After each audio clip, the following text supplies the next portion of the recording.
Section A से start करते हैं। सेक्शन ए में आपको 20 क्वेश्चन मिलेंगे, सारे 1 मार्क्स के हैं।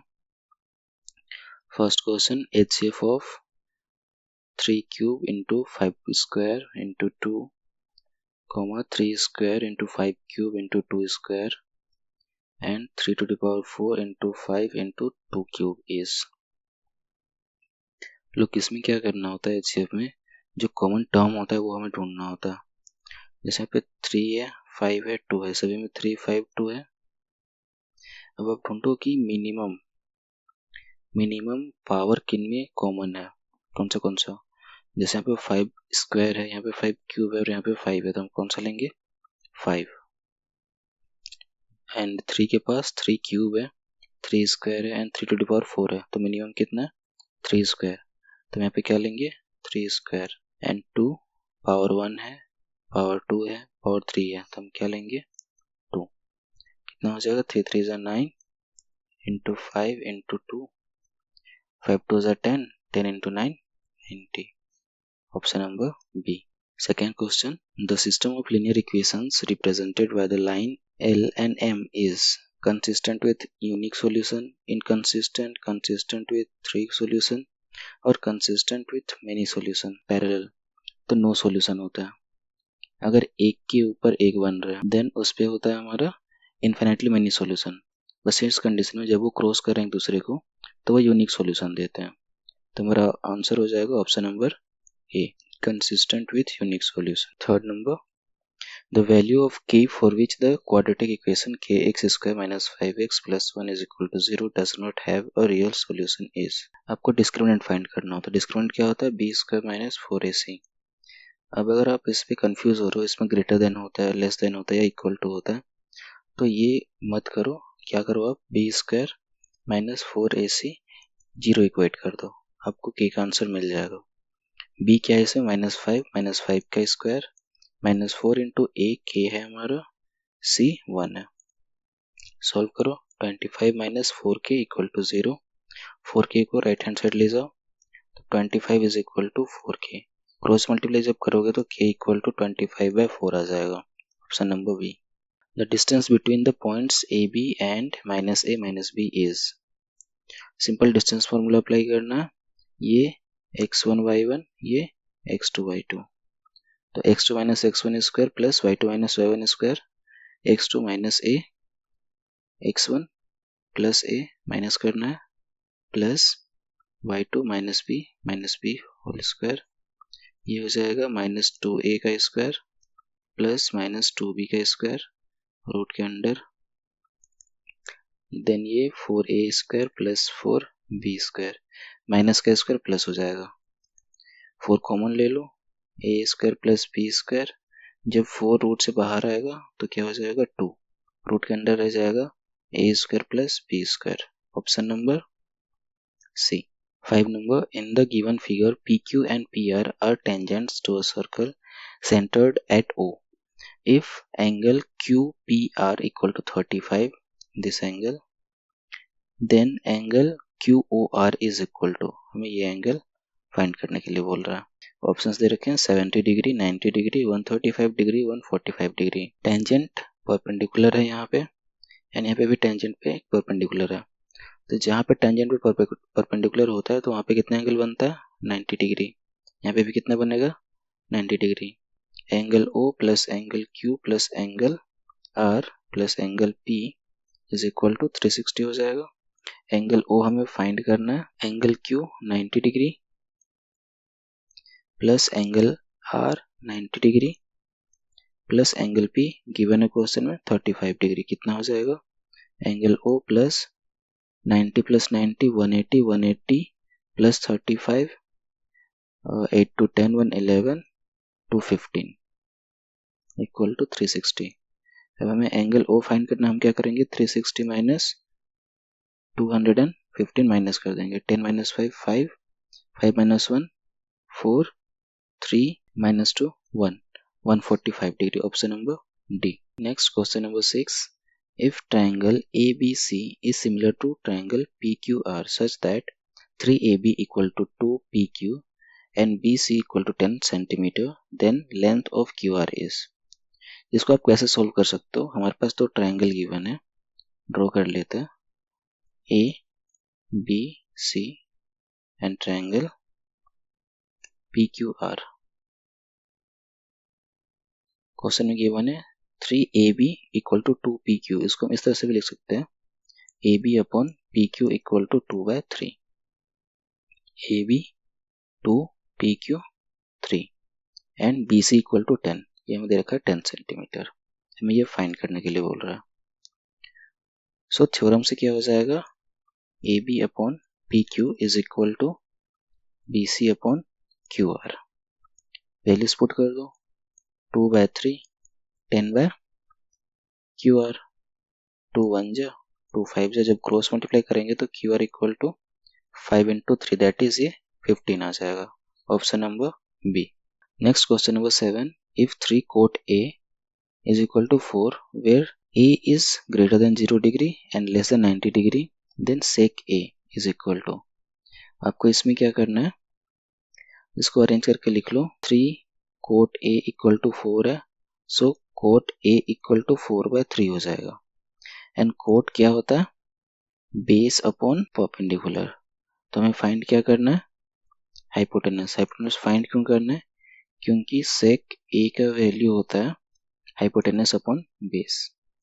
तो हाइपोटेनस कैसे फाइंड करेंगे, hypotenuse is equal to under root B square plus P square, ये होता है from Pythagoras theorem. B square 4 का स्क्वायर प्लस पी स्क्वायर 3 का स्क्वायर, 4 का स्क्वायर 16, 3 का स्क्वायर 9, दोनों का सम हो जाएगा 25, एंड 25 को जब रूट से बाहर लेके आएंगे तो ये हो जाएगा 5। ना यहाँ पे वैल्यूज पुट कर दो, कितना हो जाएगा 5 अपॉन बी कितना है 4, 5 upon 4, option number A is our right answer. Next solve करते हैं क्वेश्चन नंबर 8।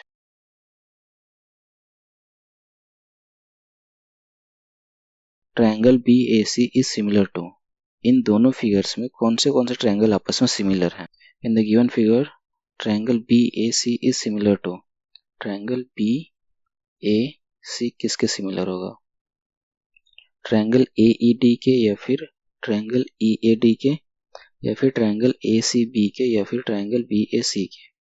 ना इसमें नोट करने वाला पॉइंट क्या है, जो एंगल C है वो 90 डिग्री है और वो इस वाले ट्रायंगल पे लास्ट में डिनोट कर रहा है, that is angle angle angle criterion से सिमिलरिटी प्रूव कर रहा है। सो सिंस ये 90 डिग्री एंगल को लास्ट में लिख रहा है, तो जिस ट्रायंगल के सिमिलर होगा उस पे भी जो 90 डिग्री का एंगल है वो हम लास्ट में लिख रहे होंगे। तो दूसरे वाले ट्रायंगल में कौन सा एंगल 90 डिग्री का है, D। ना ऑप्शंस पे देखो कौन सा एंगल लास्ट में लिखा हुआ है D, एक A पे है एक B पे है, इन दोनों पे नहीं है, तो ये दोनों हमारा आंसर नहीं होगा, इसीलिए हमारा आंसर हो जाएगा ऑप्शन नंबर B, क्योंकि पहले BA को प्रूव किया, फिर AC को प्रूव किया, फिर CB को प्रूव किया, सेम ऑर्डर में हम EA तक आएंगे, फिर AD तक आएंगे, फिर DE तक आएंगे, देयरफॉर हमारा आंसर हो जाएगा option number B।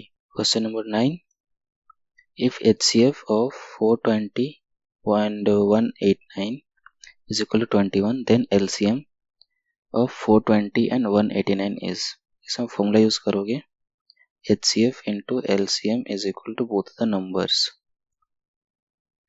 HCF given है 21, LCM हमें फाइंड करना है, X दे रखा है 420, Y दे रखा है 189, तो LCM is equal to, इसको क्रॉस मल्टीप्लाई कर लो, 420 into 189 अपॉन 21, किससे कटेगा 7 से कटेगा, 7 3 जा 21, 7 6 जा 42, 0 3 1 जा 3 2 जा, ये मिल गया हमें 20 इंटू 189, मल्टीप्लाई कर लो 0 9 2 जा 18 1 कैरी, 8 2 जा 16 1 17 1 कैरी, 2 1 जा 2 1 3 3780, ऑप्शन नंबर C।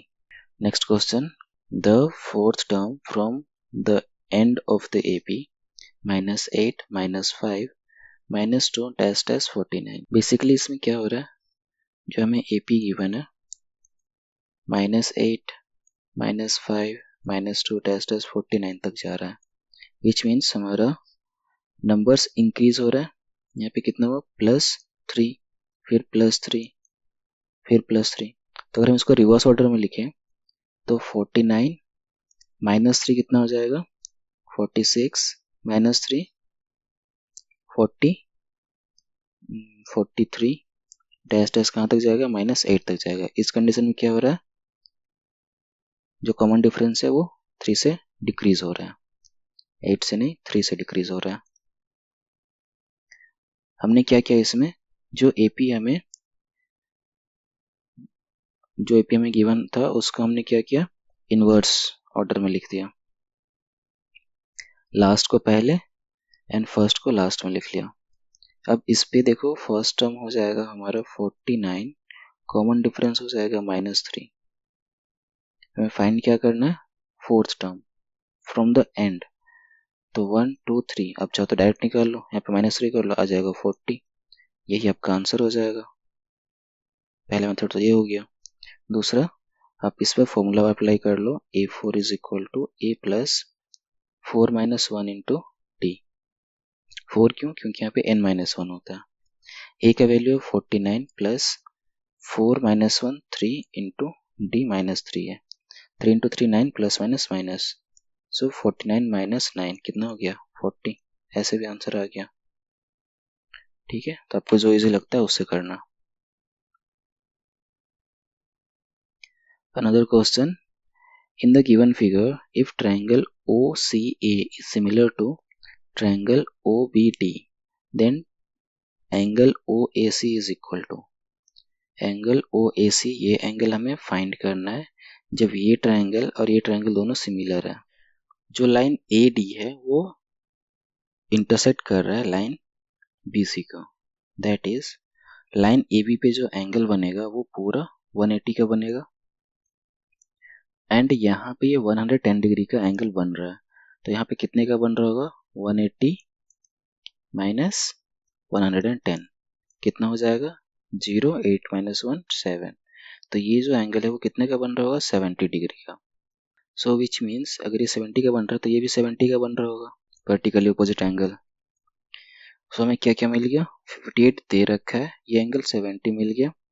हम एंगल बी फाइंड कर सकते हैं ना एंगल सम प्रॉपर्टी से। इन तीनों एंगल्स का सम कितना होना चाहिए, 180।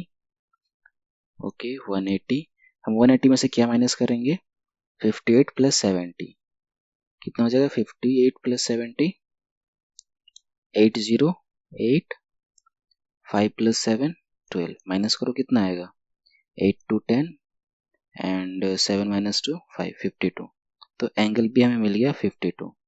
सिंस हमें दे रखा है जो ट्रायंगल है OCA वो सिमिलर है ट्रायंगल OBD से, एंगल A एंगल D के equal, angle O both equal हो जाएंगे vertically opposite, and angle C angle B की इक्वल हो जाएगा, विच मीन्स एंगल C कितना हो जाएगा, 52 degree. Option number D. Question number 12, if perimeter of given triangle is 38 then length AP is equal to, इसका length पूछ रहे हैं हम, इसका आंसर हो जाएगा ऑप्शन नंबर बी 5 सेंटीमीटर। 13 नंबर पे आप क्या करो, सिंपली tan 30 डिग्री का वैल्यू पुट कर दो। क्या बोल रहा है, 1 minus tan square 30 degree upon 1 plus tan square 30 degree is equal to, ये किसके इक्वल होगा। अब क्या करो, tan 30 का वैल्यू पुट कर दो, 1 माइनस 1 बाई √3 इसका स्क्वायर अपॉन 1 प्लस 1 बाई √3 का स्क्वायर। जब आप सॉल्व करोगे 1 माइनस 1 बाई 3 मिलेगा, 1 प्लस 1 बाई 3 मिलेगा। सॉल्व करो एलसीएम लेकर के, 3 minus 1 2 by 3 upon 3 plus 1 4 by 3, ये 3 कट जाएगा, 2 1 जा 2 2 जा, ये मिल गया हमें 1 बाई 2। ना 1 बाई 2 किसके इक्वल होता है, साइन 60 cos 60 1 tan 60, किसका वैल्यू होता है 1 by 2, option number A cos 60, ये हो जाएगा हमारा right answer. 14 number, the total surface area of solid hemisphere of radius r is, ये होता है 3 पाई r स्क्वायर। कैसे होता है, लेट हमारे पास एक हेमिस्फीयर दे रखा है, ठीक है। नाउ एक स्फेयर का टोटल सरफेस एरिया क्या होता है, एक स्फेयर 4 पाई r स्क्वायर होता है। जब हमने इसको हाफ कर दिया तो ये हेमिस्फेयर बन गया, तो इसका भी हाफ कर देंगे तो ये क्या बन जाएगा 2 पाई r स्क्वायर। बट जब हमने इसको हाफ किया तो इसके टॉप में एक सर्कल बन गया। जब इसका भी एरिया फाइंड करेंगे तो ये सर्कल का एरिया क्या होता है, प्लस पाई आर स्क्वायर। दोनों का सम करने पर हमें मिलता है 3 पाई आर स्क्वायर। इसलिए हमारा आंसर क्या हो जाएगा, ऑप्शन नंबर सी। 15 नंबर, which of the following can not be probability of an event.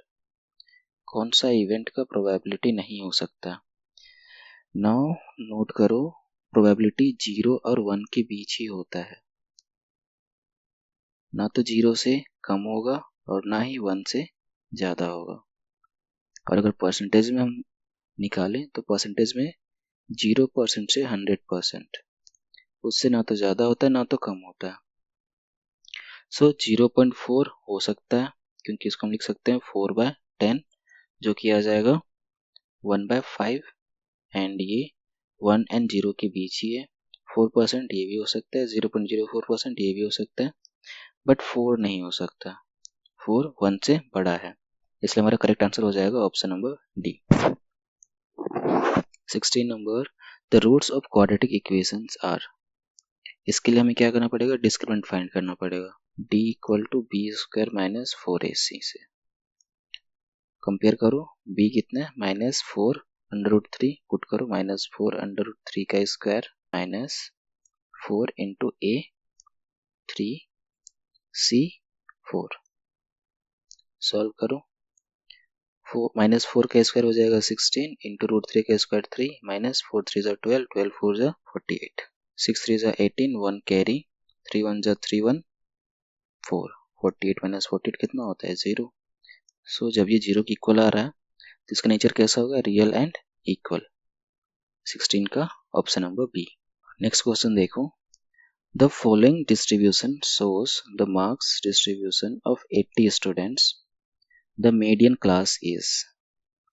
Median class कैसे फाइंड करेंगे, पहले तो हमें इसको कन्वर्ट करना पड़ेगा। जो बिलो 10 है ये 0 to 10 है, जो बिलो 20 है 10 to 20 कर लेंगे, एंड जो बिलो 30 है ये 20 to 30, ये 30 to 40, ये 40 to 50, एंड ये 50 to 60।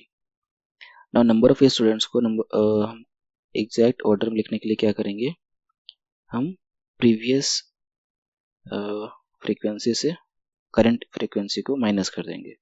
तो ये 2 आ जाएगा, 12 माइनस 2 10, 28 माइनस 12 कितना हो जाएगा 16, 56 माइनस 28 कितना हो जाएगा 8, एंड 228, 76 माइनस 56 कितना हो जाएगा 0, 220, 80 माइनस 76 कितना हो जाएगा 4। नाउ हमने ये करेक्ट किया है या नहीं, ये कैसे चेक करेंगे, इन सबका sum total number of students के इक्वल होना चाहिए। 28 प्लस 2 30, 30 प्लस 10 40, 40 प्लस 16 हो जाएगा 56, 56 प्लस 4 56 प्लस 4 60, 60 प्लस 20 70 80। तो ये करेक्ट है। ना इसमें से हमें क्या फाइंड करना है, मीडियन क्लास। मीडियन क्लास क्या होता है, जिसका मैक्सिमम नंबर ऑफ फ्रीक्वेंसी होगा। मैक्सिमम नंबर ऑफ फ्रीक्वेंसी किसका है, 28 का। 28 कौन से क्लास में लाई करता है, बिलो 40। बिलो 40 को हम क्या लिख सकते हैं, 30 to 40। Option number C is our right answer. Question number 18, a quadratic polynomial whose zeros are this and this is।